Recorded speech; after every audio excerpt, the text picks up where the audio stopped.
Hello all my dear student, अभी तक हम पढ़ चुके हैं किसके बारे में, डाइपोल के बारे में। डाइपोल में हमने क्या देखा था कि डाइपोल के एक्सिस पर क्या देखा था, हमने इलेक्ट्रिक फील्ड कैलकुलेट किया था। डाइपोल के इक्वेटोरियल पर हमने क्या किया था, इलेक्ट्रिक फील्ड कैलकुलेट किया था। और हमने क्या किया था कि डाइपोल को जब हमने यूनिफॉर्म इलेक्ट्रिक फील्ड में रखा था, तो इस यूनिफॉर्म इलेक्ट्रिक फील्ड में रखने के बाद इस डाइपोल पर लगने वाले टॉर्क की हम कैलकुलेशन कर चुके हैं। अब हम देखेंगे आगे नेक्स्ट क्या है आपके पास, एरिया वेक्टर। मतलब आज हम डिस्कस करेंगे इसके बारे में, एरिया वेक्टर के बारे में, कि जो एरिया है एक्चुअली क्या होता है, वेक्टर क्वांटिटी होता है। एरिया क्या है आपका, वेक्टर क्वांटिटी होता है।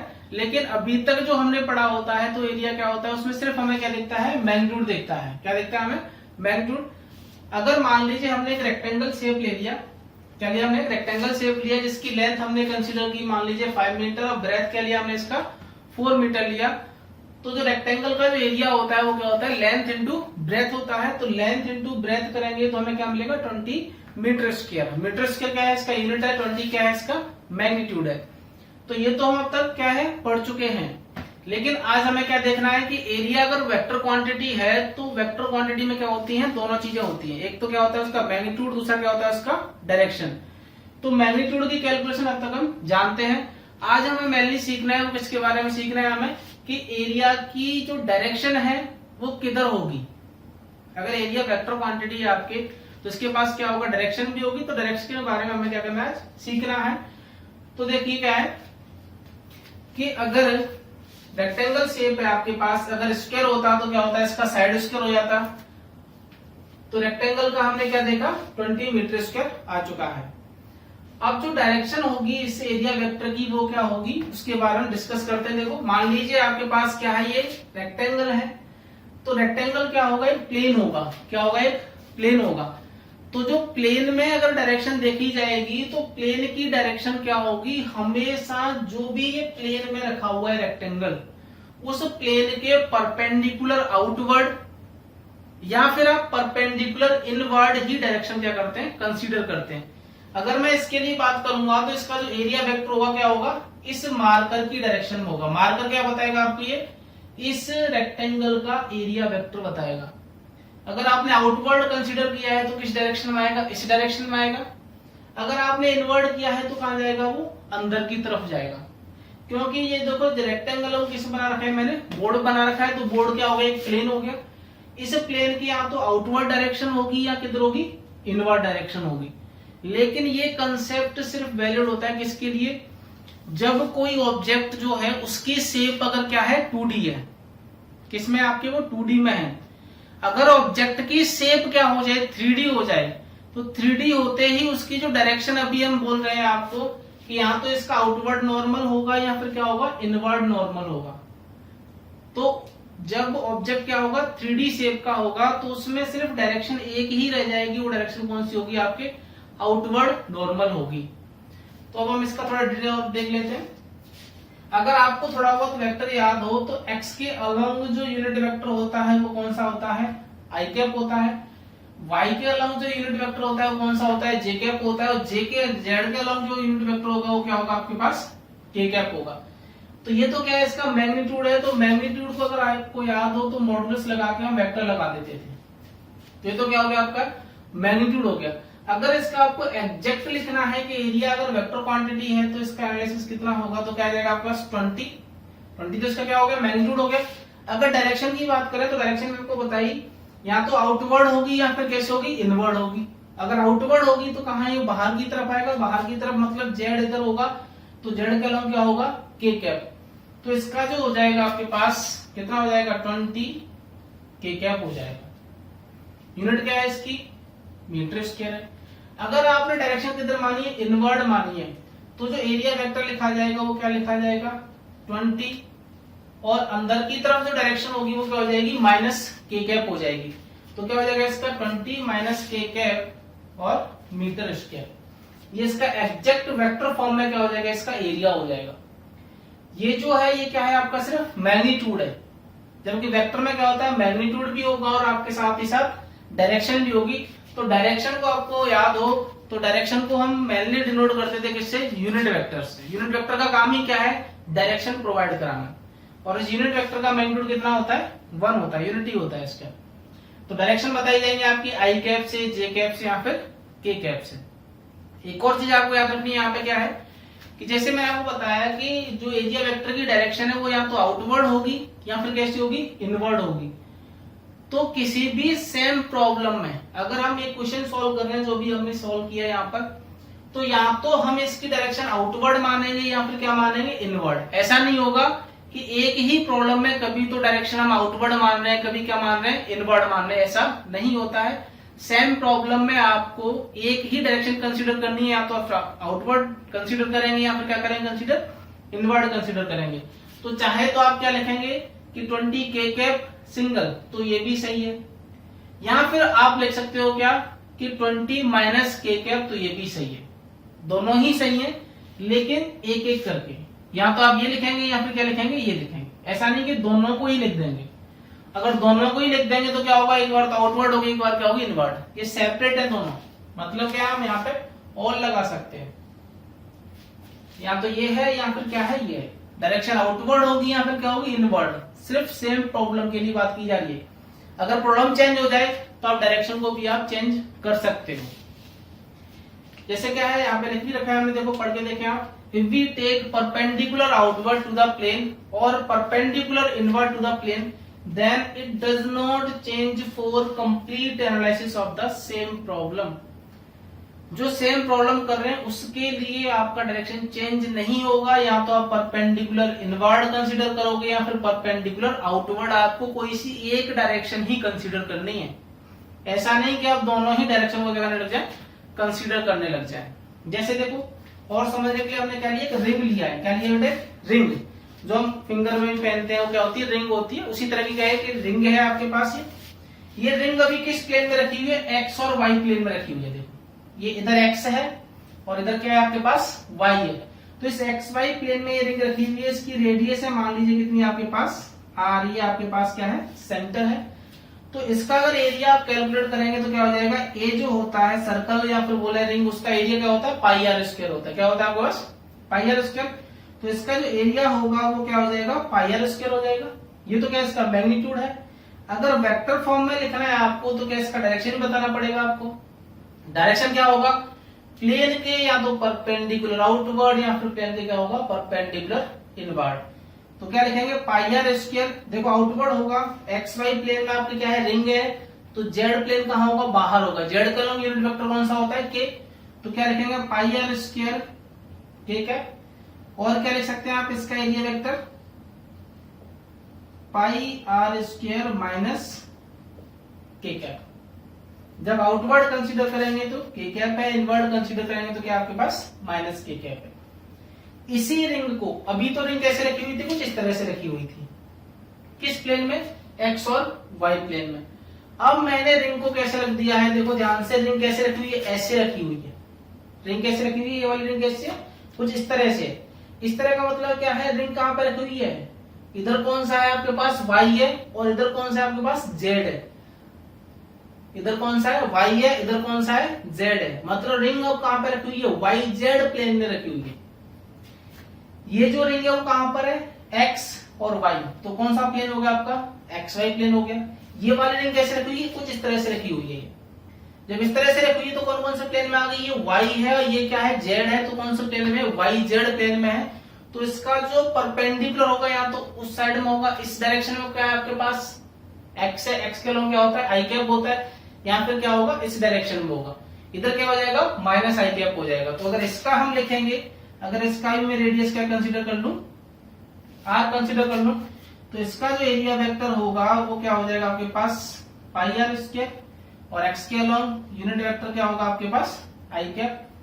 या फिर क्या लिख सकते हैं हम, एरिया वेक्टर क्या हो जाएगा आपके पास, pi r square minus i cap. इसी रिंग को वापस मैंने क्या किया, इसका ओरिएंटेशन चेंज किया है, सिर्फ आर, रेडियस आर है इसका। पहले रिंग इस तरह से रखी हुई थी, फर्स्ट केस। सेकंड केस में रिंग कैसे थी, ऐसे थी। थर्ड केस में रिंग को मैंने क्या कर दिया, कुछ इस तरह से रखा है, ऐसे। ये दिख रहा है ये वाला प्लेन। तो ये जो प्लेन है कौन सा है, देखो इस डायरेक्शन में तो क्या है, एक्स है, इधर क्या है आपके पास, जेड है। तो जो रिंग है वो कौन से प्लेन में रखी हुई है, एक्स जेड प्लेन में रखी हुई है। तो इसका जो यूनिट वेक्टर होगा या तो क्या होगा, इस डायरेक्शन में, ये डायरेक्शन कौन सी है, वाई की है, या फिर क्या होगा डाउनवर्ड, डाउनवर्ड क्या होगा आपके पास माइनस वाई होगा। तो इसका जो एरिया होगा वो क्या हो जाएगा आपके पास पाई आर स्क्वायर जे कैप, या फिर क्या लिख सकते हैं हम एरिया वेक्टर जो होगा pi r square minus j cap. ये सारे ही क्या है सही है, या तो आप ये लिखेंगे या फिर आप ये लिखेंगे। जब रिंग कैसे होगी कुछ इस तरह से, मतलब ये रिंग किस प्लेन में आपके एक्स और जेड प्लेन में है, ये रिंग किसमें आपके कुछ इस तरह से रखी हुई है। ये कौन सा प्लेन हो गया आपका वाई जेड प्लेन हो गया। ये रिंग कैसे रखी हुई है, ऐसे रखी हुई है, तो ये प्लेन कौन सा होगा आपके पास एक्स वाई प्लेन होगा। तो जो एरिया वेक्टर की जो डायरेक्शन है वो कहां होगी आपके पास, अगर 2D प्लेन है तो उस प्लेन के परपेंडिकुलर आउटवर्ड होगी या फिर परपेंडिकुलर इनवर्ड होगी। दोनों में से कोई सी भी एक डायरेक्शन आप कंसीडर कर सकते हो। लेकिन ऑब्जेक्ट ही कैसा हो गया आपके पास 3D का हो गया। ऑब्जेक्ट की शेप कैसी होगी 3D होगी, जैसे स्फीयर होता है, क्यूब होता है, क्यूबॉइड होता है, जितने भी आपके पास क्या है 3D ऑब्जेक्ट है।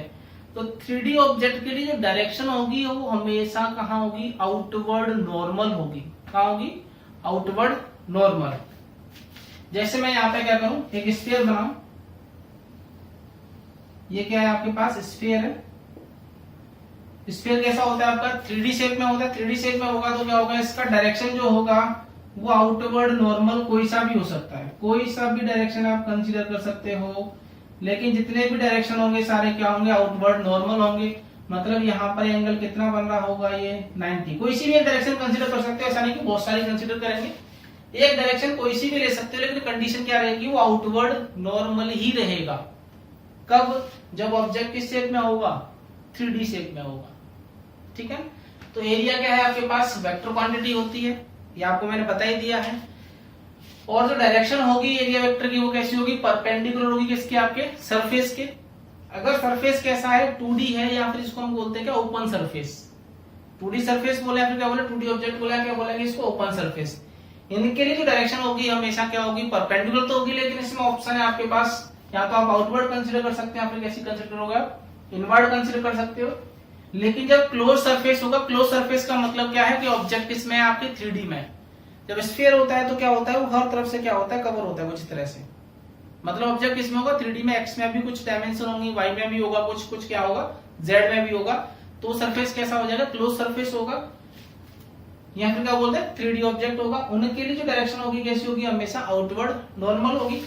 अगर मैं यहाँ पे क्या बनाऊं क्यूब लूं एक, तो क्यूब क्या होगा आपके पास एक 3D ऑब्जेक्ट होगा। 3D ऑब्जेक्ट है तो इसकी डायरेक्शन कहां होगी हमेशा इसकी सरफेस के परपेंडिकुलर आउटवर्ड। अगर सरफेस की बात करें डायरेक्शन कहां होगी इधर होगी, इसकी बात करें डायरेक्शन कहां होगी इधर होगी। इस वाले सरफेस की बात करें तो ये नीचे की तरफ होगी, इस वाले सरफेस की बात करें तो इधर होगी। ये सामने वाला फेस है इसकी डायरेक्शन कहां होगी बाहर की तरफ होगी, और ये अंदर वाला फेस इसकी डायरेक्शन कहां होगी उस साइड में होगी अंदर की तरफ। मतलब है अंदर नहीं है वो, होने को तो क्या है उस सरफेस के परपेंडिकुलर आउटवर्ड ही है। ये जो पीछे वाला जो फेस है, ये जो सरफेस दिख रहा है आपको, ये क्या है 3D में ऑब्जेक्ट है। थोड़ा आपको क्या करना पड़ेगा इमेजिन करना पड़ेगा कि ऑब्जेक्ट किसका हो 3D का। तो 3D का जैसे मान लीजिए हाथ है, ये किसका ऑब्जेक्ट है 3D का।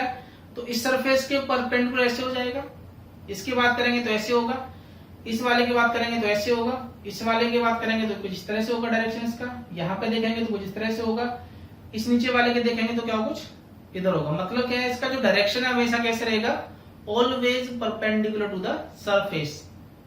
क्लियर बात। तो एक चीज ध्यान रखना, अगर आपको कोई भी शेप 2D ऑब्जेक्ट दिख रहा है, किस शेप का है आपके 2D शेप का है, जिसमें मतलब 2 ही डायमेंशन है, तो 2D शेप में जो डायरेक्शन होगी वो या तो आउटवर्ड होगी और क्या बोल सकते हैं, या फिर उसकी डायरेक्शन जो होगी वो इनवर्ड होगी। ये किसके लिए एरिया वेक्टर की डायरेक्शन है। अगर ऑब्जेक्ट आपको 3D शेप का दिख जाए, कोई सी भी शेप को, शेप से हमें कोई लेना देना नहीं है, लेकिन ऑब्जेक्ट की शेप कैसी दिखनी चाहिए 3D होगा, तो इसका जो डायरेक्शन है ऑलवेज कहां होगा आउटवर्ड। कहां होगा इसका डायरेक्शन आउटवर्ड होगा। तो हमें ये देखना है कि ओपन सरफेस है या फिर क्लोज सरफेस है। सिर्फ ये देखो कि ऑब्जेक्ट की शेप है वो 2D है या फिर 3D है। 2D है तो आउटवर्ड या इनवर्ड दोनों में से कोई सा भी डायरेक्शन ले सकते हो, लेकिन ऑब्जेक्ट का शेप कैसा है 3D है तो उसका डायरेक्शन हमेशा कहां होगा ऑलवेज आउटवर्ड नॉर्मल होगा। नोट करें आप ये।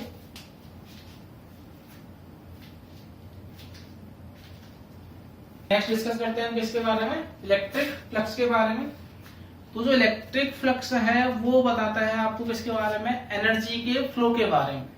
जो इलेक्ट्रिक फ्लक्स है वो क्या है, आपको हमें किसके बारे में बताएगा, हमें एनर्जी के फ्लो के बारे में बताएगा।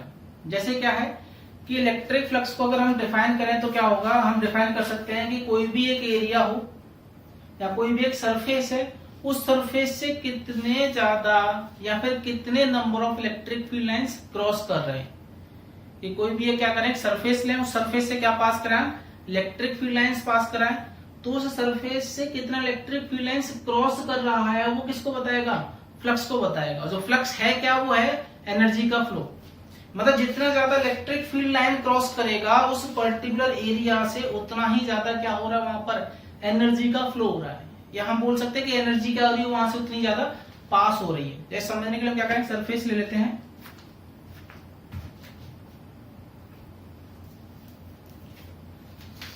जैसे मान लीजिए क्या है, मेरे पास सरफेस है ये, ठीक है ना। इस सरफेस से मान लीजिए पहले क्या है आपका, ये सिंगल जो मार्कर है आपको दिखा रहा हूं, ये मार्कर क्या है, आपको मैंने कंसिडर किया है क्या है, आपके इलेक्ट्रिक फील्ड है। इलेक्ट्रिक फील्ड की क्या है, आपके लाइन है। तो इस पर्टिकुलर एरिया से मान लीजिए एक ही इलेक्ट्रिक फील्ड लाइन क्या हो रही है, पास हो रही है। तो इसका कुछ फ्लक्स होगा। अगर मैं क्या करूं, यहाँ पर जो number of electric field line से क्या कर दूं, बढ़ा दूं। जैसे मैंने क्या कर लिए, दो मार्कर ले लिए। ये दो मार्कर क्या है आपके पास, दो इलेक्ट्रिक फील्ड लाइन है। अब इस एरिया से कितनी इलेक्ट्रिक फील्ड लाइन पास हो रही है, दो इलेक्ट्रिक फील्ड लाइंस पास हो रही हैं। तो जो लास्ट वाला केस है इसमें क्या होगा, इस सरफेस से जो number of electric field lines क्या हो रही है, ज्यादा पास हो रही है। पहले क्या थी, एक ही क्या थी, इलेक्ट्रिक फील्ड लाइन पास हो रही थी। तो किसी एक पर्टिकुलर एरिया से या किसी एक सरफेस से जितना ज्यादा क्या होगा, number of electric field lines pass होगा, उतना ज्यादा क्या होगा, वहां से एनर्जी का फ्लो होगा। उस एनर्जी के फ्लो को क्या बोला जाता है, इलेक्ट्रिक फ्लक्स बोला जाता है। तो इलेक्ट्रिक फ्लक्स क्या होता है आपके पास में, इलेक्ट्रिक फ्लक्स होता है total number of electric field lines passing normally through a surface area placed in the electric field is known as electric flux. Flux बताएगा किसके बारे में, मेनली आपके number of electric field lines के पास होने या फिर किसके, एनर्जी के फ्लो के बारे में। जैसे मैंने यहाँ पे एक रिंग लिया, क्या लिया, एक रिंग लिया। इस रिंग को मैंने किसी इलेक्ट्रिक फील्ड में रखा। किस में रखा है इसको, मैंने किसी इलेक्ट्रिक फील्ड में रखा। मान लीजिए कि मेरा इलेक्ट्रिक फील्ड कुछ इस तरह से है। ये किसकी डायरेक्शन है आपके पास, इलेक्ट्रिक फील्ड की डायरेक्शन है। ये डॉट डॉट का मतलब क्या है, ये पीछे वाली साइड है। ये रिंग कैसे रखी हुई है आपकी, कुछ इस तरह से रखी हुई है। इलेक्ट्रिक फील्ड कहां जा रहा है, इस तरह से जा रहा है, ठीक है। तो 3D में थोड़ा ऑब्जेक्ट है। जो आपका रिंग है वो कैसे रखा हुआ है, ऐसे रखा हुआ है। इलेक्ट्रिक फील्ड कैसे पास हो रहा है, इस तरह से पास हो रहा है। अब हम पढ़ चुके हैं पहले किसके बारे में, एरिया वेक्टर के बारे में। तो एरिया वेक्टर कहां होता है, उस सरफेस के परपेंडिकुलर होगा। तो जो एरिया वेक्टर क्या होगा, जब रिंग मेरी कुछ इस तरह से रखी हुई तो एरिया वेक्टर कहां होगा, ऊपर की डायरेक्शन होगा। मतलब क्या होगा, अपवर्ड नॉर्मल होगा। तो ये मेरी डायरेक्शन होगी किसकी, आपके पास एरिया वेक्टर की। तो इसको मैं लिख लेता हूं क्या, एरिया वेक्टर, ठीक है। अब यहाँ पे देखो कि एरिया वेक्टर और आपका पास क्या, इलेक्ट्रिक फील्ड वेक्टर, दोनों में अभी क्या है, कुछ एंगल है। हो सकता है कि दोनों क्या हो, सेम डायरेक्शन में, हो सकता है किसी एंगल पर हो। तो मान लीजिए ये एंगल जो है आपका के पास कितना है, थीटा है। ये एंगल कितना है आपके पास, थीटा है। तो फ्लक्स की जो डेफिनेशन उसको आप पढ़ें एक बार। फ्लक्स क्या है आपके पास, number of electric field lines passing through normally through a surface when object placed in the electric field. तो अभी यहाँ पर एंगल कितना है, थीटा है। तो यहाँ तो मैं ई के कंपोनेंट कर दूं, यहाँ पे मैं क्या कर दूं, ए के कंपोनेंट कर दूं। जिससे क्या होगा, अगर ई के कंपोनेंट करूंगा तो ई के कंपोनेंट करने से क्या होगा, ये इसके सरफेस से क्या आ जाएगा, परपेंडिकुलर आ जाएगा। या फिर इस ए को मैं कंपोनेंट करके किसकी डायरेक्शन ले लूं, ए की डायरेक्शन ले लूं। दोनों से वैल्यू तो क्या आएंगे, सेम ही आनी है आपके पास। तो जब इसके ए के मैंने कंपोनेंट किया तो इस ए का एक कंपोनेंट इधर होगा। एक कंपोनेंट क्या होगा, इसके परपेंडिकुलर होगा कुछ इस तरह से। तो ये वाला जो कंपोनेंट होगा ए का, वो क्या आ जाएगा आपके पास, ए cos थीटा होगा। ये वाला जो कंपोनेंट होगा वो कौन सा होगा, ए sin थीटा होगा। लेकिन इलेक्ट्रिक फील्ड की डायरेक्शन में ही आपको क्या लेना है, कंपोनेंट लेना किसका, एरिया का। क्योंकि क्या एरिया के परपेंडिकुलर होना चाहिए आपके पास। तो यहां से जो फ्लक्स आएगा वो फ्लक्स की वैल्यू क्या होगी, इन दोनों का क्या होता है, प्रोडक्ट होता है। आपके पास क्या आ जाएगा, आपके पास ए cos थीटा हो जाएगा और साथ में क्या है आपके पास ई है। दोनों के पास क्या है वेक्टर है आपके पास। अगर ध्यान से देखोगे तो फ्लक्स क्या बन जाएगा आपके पास ई वेक्टर ए वेक्टर। इनके मैग्नीट्यूड की बात कर लें तो क्या है सिर्फ मैग्नीट्यूड रहेंगे, वेक्टर ना लगाएं यहाँ पर। तो क्या बचेगा आपके पास ई ए cos थीटा बचेगा।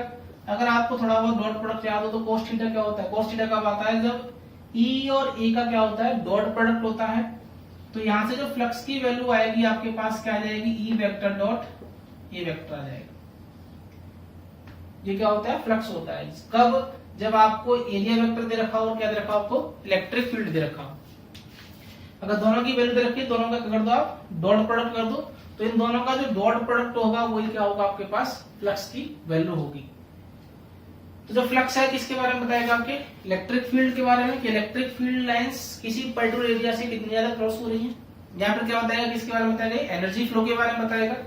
तो देखो यहाँ पे लिख भी रखा है कि if the electric field lines crosses from anywhere it means क्या होगा आपके पास एनर्जी क्रॉस कर रही है वहां से। अगर ज्यादा इलेक्ट्रिक फील्ड लाइन क्रॉस करेंगे तो वहां से क्या हो जाएगा एनर्जी का क्रॉस भी क्या होगा ज्यादा होगा, वहां से एनर्जी का फ्लो भी क्या होगा ज्यादा होगा। अगर मैं बात करूं किसके समझने के लिए थोड़ा और ले लें, जैसे मान लीजिए एक एग्जांपल ले लेते हैं कि मान लो एक गेट है, क्या एक गेट, ये गेट बना रखा है मैंने।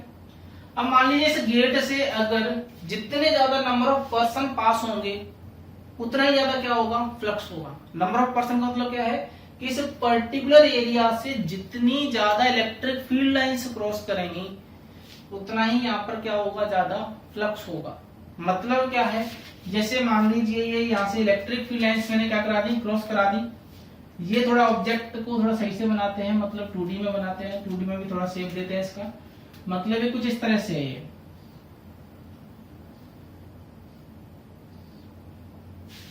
ये मतलब कैसे रखा हुआ है इस बोर्ड के परपेंडिकुलर ऐसे रखा हुआ है।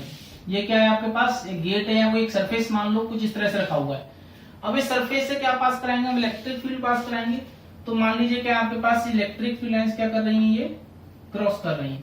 जब यहाँ पे इलेक्ट्रिक फील्ड लाइंस क्रॉस कर रही है तो यहाँ से क्या होगा एनर्जी का फ्लो होगा। एनर्जी का फ्लो होगा मतलब क्या है यहाँ पर जो एनर्जी की वैल्यू है वो कभी भी जीरो नहीं होगी। मतलब किसी भी अगर एरिया से या किसी एक सरफेस से अगर इलेक्ट्रिक फील्ड लाइन क्रॉस कर रही है मतलब 100% श्योर है कि वहां से किसका फ्लो हो रहा है एनर्जी का फ्लो हो रहा है। मतलब यहाँ पर एनर्जी की वैल्यू जीरो नहीं होगी। अगर यही गेट होता है यही सरफेस होता और इस सरफेस से कोई भी क्या है आपके पास इलेक्ट्रिक फील्ड लाइन क्रॉस ही नहीं कर रहा है, मतलब इलेक्ट्रिक फील्ड यहाँ तो इस तरह से जा रहा है या फिर कुछ इस तरह से जा रही है इलेक्ट्रिक फील्ड लाइन, तो इस वाले केस में क्या है देखो कोई भी इस एरिया से इलेक्ट्रिक फील्ड लाइन क्रॉस नहीं कर रहा। इसका मीनिंग क्या है कि यहाँ पर एनर्जी की जो वैल्यू है वो क्या होगी जीरो होगी। तो फ्लक्स को आप एनर्जी से रिलेट करके भी समझ सकते हैं कि जो फ्लक्स है वो क्या है एक्चुअली एनर्जी का फ्लो ही होता है, जिसको हम बोल भी देते हैं कि जो आपके पास क्या है जनरली समझाने के लिए बताया जाता है कि जो इलेक्ट्रिक फ्लक्स है वो किससे लिंक करता है, सिर्फ इलेक्ट्रिक फील्ड से लिंक करता है कि किसी एक एरिया से कितना इलेक्ट्रिक फील्ड लाइंस क्रॉस कर रहा है।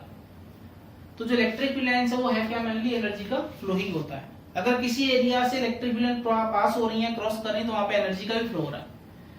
ठीक है, उसी को क्या बोला जाता है आपके इलेक्ट्रिक फ्लक्स बोला जाता है। और जो इलेक्ट्रिक फ्लक्स है आप देखें तो कैसी क्वांटिटी है स्केलर क्वांटिटी दिख रही है क्योंकि यहाँ पे क्या है डॉट प्रोडक्ट आ रहा है। डॉट किसका होता है आपके दो वेक्टर क्वांटिटी का होगा, तो दोनों वेक्टर क्वांटिटी के डॉट से आपको जो रिजल्टेंट क्वांटिटी मिलेगी वो कैसी होती है स्केलर क्वांटिटी होती है। तो इलेक्ट्रिक फ्लक्स जो है कैसी क्वांटिटी है आपकी स्केलर क्वांटिटी है। अगर हम इसकी यूनिट की बात करें तो इलेक्ट्रिक फील्ड की यूनिट हम पहले पढ़ चुके हैं। इलेक्ट्रिक फील्ड क्या होता है फोर्स पर यूनिट चार्ज होता है, फोर्स की यूनिट क्या होती है न्यूटन और चार्ज की क्या होती है कूलम होती है। और एक क्या है एरिया है, एरिया की यूनिट क्या होती है मीटर स्क्वायर, तो इसकी यूनिट क्या हो जाएगी न्यूटन पर कूलम और मीटर स्क्वायर। और अगर आपको याद हो तो इलेक्ट्रिक फील्ड में मैंने आपको यूनिट और बताई थी कि इलेक्ट्रिक फील्ड की यूनिट क्या होती है, आपको याद हो तो वोल्ट पर मीटर। वोल्ट पर क्या होती है मीटर भी होती है, जो हम किस में देखेंगे कैपेसिटर में देखेंगे। तो इसकी एक और यूनिट बन जाएगी वोल्ट पर मीटर होगा, मीटर स्क्वायर यहाँ पर, तो मीटर से एक मीटर का हो जाएगा कैंसिल आउट हो जाएगा, तो बचेगा आपके पास वोल्ट पर metre into metre square. Metre ने मीटर को मारा तो बचा क्या वोल्ट मीटर। तो इसकी दो यूनिट होती है इसकी फ्लक्स की, यहाँ तो क्या होगा newton metre square upon coulomb होगा, यहाँ पर क्या होगा आपके पास वोल्ट मीटर होगा। अगर डायमेंशन की कैलकुलेशन करें तो न्यूटन किसका यूनिट होता है फोर्स का, तो फोर्स की डायमेंशन क्या होती है ml t-2। नीचे क्या आपके पास कूलम, कूलम क्या है चार्ज, और चार्ज की यूनिट क्या होती है डायमेंशन 80 रहेगी आपके पास। नेक्स्ट क्या आपके पास मीटर स्क्वायर, किसकी है एरिया की है, तो डायमेंशन क्या होगी स्क्वायर स्क्वायर। और आपके पास डायमेंशन आ जाएगी किसकी फ्लक्स की, फ्लक्स की डायमेंशन क्या हो जाएगी आपके पास m1 L3 T-3 और A-1। क्लियर बात। अब बात करें हम किसकी, ये हम वैसे पढ़ चुके हैं कि इलेक्ट्रिक फ्लक्स क्या होगा from any surface placed in the electric field is equal to the dot product. देखें आप यहाँ से जो फ्लक्स है वो क्या है डॉट प्रोडक्ट है किसका इलेक्ट्रिक फील्ड का और किसका एरिया वेक्टर का। तो अब यहाँ पे एक और चीज देखें आप, अगर फ्लक्स का थोड़ा और डिटेल हम पढ़ेंगे, ये तो क्या है आपके पास कि एक कोई एक सरफेस था उसके लिए, छोटे से सरफेस के लिए, अगर सरफेस क्या हो जाए बहुत ही ज्यादा बड़ा हो जाए, सरफेस क्या हो बहुत ज्यादा बड़ा हो, और उस सरफेस से हमें क्या करना हो कैलकुलेट करना हो किसके बारे में टोटल फ्लक्स के बारे में, तो उसकी कैलकुलेशन कैसे करते हैं देखते हैं।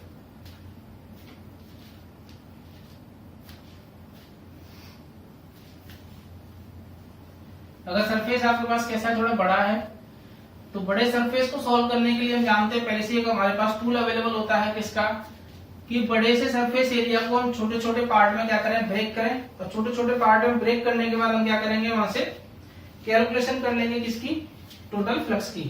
तो छोटे छोटे पार्ट में ब्रेक कर दो, छोटे छोटे पार्ट में ब्रेक करने के बाद क्या करेंगे हम उसको टोटल के लिए हम क्या कर लेंगे इंटीग्रेट कर लेंगे।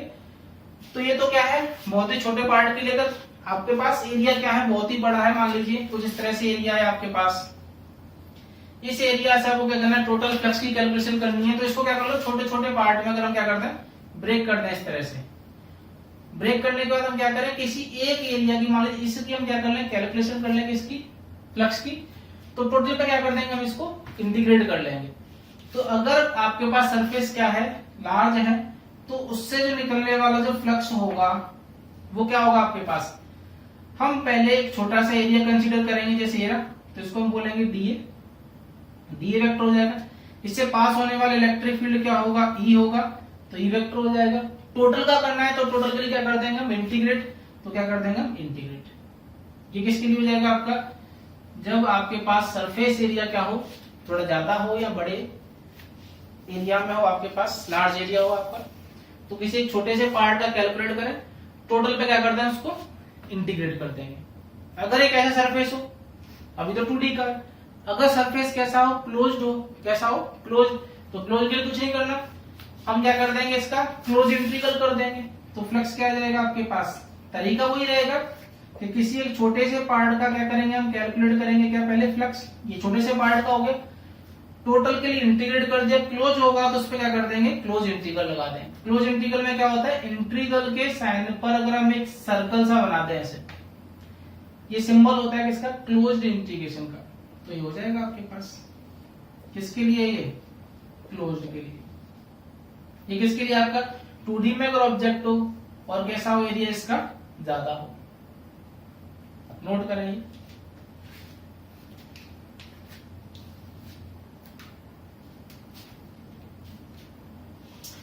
अब हम देखते हैं कि जो इलेक्ट्रिक फ्लक्स है वो किन किन क्वांटिटी पर डिपेंड कर सकता है, या जो इलेक्ट्रिक फ्लक्स को जो अफेक्ट करने वाले पैरामीटर्स हैं वो कौन कौन से हैं। तो इलेक्ट्रिक फ्लक्स का फॉर्मूला हमारे पास अवेलेबल है। इलेक्ट्रिक फ्लक्स का फॉर्मूला क्या है आपके पास E vector dot A vector है।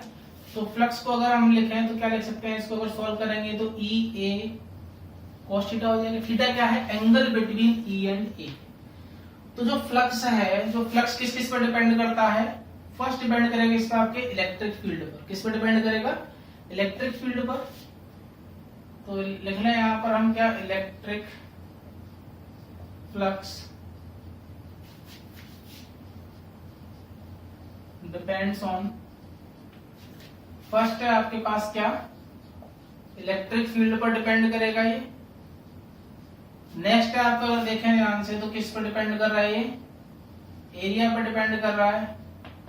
और जो थर्ड है वो क्या है ई और ए के बीच में जो क्या होगा एंगल होगा थीटा, उस पर भी क्या करेगा डिपेंड करेगा। तो क्या लिखेंगे हम यहाँ पर angle between electric field and area. यहाँ पर क्या बोले एरिया वेक्टर बोल रहे हैं। इलेक्ट्रिक फील्ड और एरिया वेक्टर के बीच में जो क्या होगा आपके पास एंगल होगा थीटा, उस पर भी डिपेंड करेगा। तो इलेक्ट्रिक फील्ड इन तीन क्वांटिटी पे डिपेंड करेगा। कौन कौन सी आपके पास, एक तो जो इलेक्ट्रिक फील्ड है उस पर डिपेंड करेगा। ज्यादा इलेक्ट्रिक फील्ड होगा तो देखो फ्लक्स भी क्या होगा, ज्यादा होगा। एरिया अगर आपने बढ़ा दिया तो एरिया बढ़ाने से क्या होगा, उससे पास होने वाली जो नंबर ऑफ लाइन्स है किसकी, इलेक्ट्रिक फील्ड की, वो भी क्या हो जाएंगी, बढ़ जाएंगी। अगर number of electric field lines बढ़ रहा है तो फ्लक्स भी क्या होगा, बढ़ेगा। और थर्ड पैरामीटर क्या, कि ई और ए के बीच में एंगल पे भी डिपेंड करेगा। अगर मान लीजिए क्या है कि इलेक्ट्रिक फील्ड वेक्टर तो इस डायरेक्शन में, ये किसकी डायरेक्शन है आपके पास, इलेक्ट्रिक फील्ड की डायरेक्शन है। ये किसकी डायरेक्शन है आपके पास, एरिया वेक्टर की डायरेक्शन है। तो यहाँ पे देखो दोनों के बीच में जो एंगल है थीटा वो कितना है, 90 है। तो फ्लक्स कितना आएगा यहाँ से, 0। मतलब कोई भी इलेक्ट्रिक फील्ड लाइन पास नहीं हो रही। जैसे हमने एग्जांपल बना रखा है, देखो बोर्ड पे भी है हमारे पास। ये जो गेट था या ये जो सरफेस था वो किस तरह से था, इस तरह से था। यहां से क्या हो रहा है, इलेक्ट्रिक फील्ड लाइन क्या हो रही है, पास हो रही है। ठीक है ना। एरिया वेक्टर जो होगा वो या तो क्या होगा, इस डायरेक्शन में होगा, या क्या होगा, इस डायरेक्शन में होगा। तो दोनों देखें आप तो इलेक्ट्रिक फील्ड और area vector along the line है, दोनों ही क्या है, अलोंग द लाइन है। यहाँ पर तो कोई इलेक्ट्रिक फील्ड क्रॉस ही नहीं कर रहा, मतलब ई की वैल्यू क्या है, 0 है। अगर ई की वैल्यू 0 हो जाएगी तो क्या हो जाएगा, फ्लक्स क्या हो जाएगा, 0। और थीटा यहाँ पर क्या है, देखो 90 है, क्योंकि देखो एरिया वेक्टर तो कहाँ है, अपवर्ड है, इलेक्ट्रिक फील्ड कहाँ है, इस डायरेक्शन में है, एक्स एक्सिस के अलोंग है। अगर क्या करें, इलेक्ट्रिक फील्ड की डायरेक्शन और एरिया वेक्टर की डायरेक्शन दोनों क्या हो, सेम हो, तो इस वाले केस में जो थीटा हो रहा है वो क्या हो रहा है, 0 हो रहा है। थीटा 0 है तो फ्लक्स की वैल्यू जो हो जाएगी वो क्या हो जाएगी आपके पास, ई और के हो जाएगी। क्योंकि cos 0 की वैल्यू क्या होती है, 1 होती है, और cos 90 की वैल्यू 0 होती है, इसलिए क्या हो गया था, यहाँ पे फ्लक्स 0 हो गया था। तो मैक्सिमम फ्लक्स जो होगा वो कब होगा, जब इलेक्ट्रिक फील्ड और आपके एरिया वेक्टर दोनों अगर क्या होंगे, सेम डायरेक्शन में होंगे, तब आपको वैल्यू मिलेगी क्या, मैक्सिमम किसकी, फ्लक्स की। तो मैक्सिमम फ्लक्स की वैल्यू कितनी होगी, ई और ई होगी। ये कब होगा, जब दोनों ही क्या होंगे, सेम डायरेक्शन में होंगे। अगर दोनों एक दूसरे के परपेंडिकुलर हो गए तो फ्लक्स की वैल्यू क्या होगी आपके पास, 0 होगी। किसकी, फ्लक्स की आपकी। तो फ्लक्स क्या है, देखो इलेक्ट्रिक फील्ड और एरिया वेक्टर का क्या है, अगर देखें यहाँ पे तो इलेक्ट्रिक फील्ड और एरिया वेक्टर का क्या डॉट प्रोडक्ट है। डॉट प्रोडक्ट को जब हम सॉल्व करेंगे, ओपन करते हैं तो वैल्यू क्या आती है, ये cos थीटा होती है। यहीं से हमने बताया कि जो फ्लक्स है वो किस किस पे डिपेंड करता है, electric field, area and angle between E and A. ये होती है आपके पास क्या, कैलकुलेशन थोड़ी बहुत किसके बारे में, फ्लक्स के बारे में। अब धीरे धीरे हम इस चैप्टर में क्या करेंगे, इसमें नेक्स्ट पढ़ेंगे क्या, गाउस लॉ के बारे में। गाउस लॉ पढ़ने के बाद हम क्या करेंगे, कैलकुलेशन करेंगे किसकी, इलेक्ट्रिक फील्ड की, डिफरेंट डिफरेंट किसके लिए, आपके स्फीयर्स के लिए। जैसे कभी तो स्फीयर क्या होगा, सॉलिड होगा, कभी कैसा होगा, कंडक्टिंग होगा, कभी नॉन कंडक्टिंग होगा, कभी कैसा होगा, होलो होगा। फिर देखेंगे कोई लाइन होगा तो लाइन के अलोंग क्या होगा, लाइन से क्या होगा आपके इलेक्ट्रिक फील्ड क्या होगा। या फिर हम देखेंगे आगे जाके एक हम लेंगे एक रिंग, उस रिंग के एक्सिस पर इलेक्ट्रिक फील्ड की कैलकुलेशन क्या होगी। तो उन सब में क्या है, हम कैलकुलेशन करेंगे किससे, फ्लक्स से। इस फ्लक्स से ही हम कैलकुलेशन करेंगे किसी कंप्लीट आपके इलेक्ट्रिक फील्ड के, फ्लक्स से ही आपके नेक्स्ट फॉर्मूला आएगा जो आपके कौन देंगे, गाउस देंगे। किससे, आपके फ्लक्स से ही। किसके बारे में, इलेक्ट्रिक फील्ड के बारे में। तो यहां तक आप पढ़ते रहे। इसके बाद नेक्स्ट हम डिस्कशन करेंगे किसके बारे में, आपके जो आपके चार्ज डिस्ट्रीब्यूशन होंगे किसके, डिफरेंट डिफरेंट ऑब्जेक्ट पर। अगर ऑब्जेक्ट लाइन होगा तो उस पर कितना चार्ज का डिस्ट्रीब्यूशन होगा। अगर ऑब्जेक्ट किसमें होगा, आपके किसी एरिया में होगा, 2D शेप में होगा तो उस पर चार्ज का डिस्ट्रीब्यूशन कितना होगा। या फिर वो ऑब्जेक्ट 3D का हुआ तो वहां पर चार्ज का डिस्ट्रीब्यूशन कितना होगा। ये हम डिस्कस करेंगे आपके नेक्स्ट लेक्चर में। तब तक आप पढ़ाई करते रहे।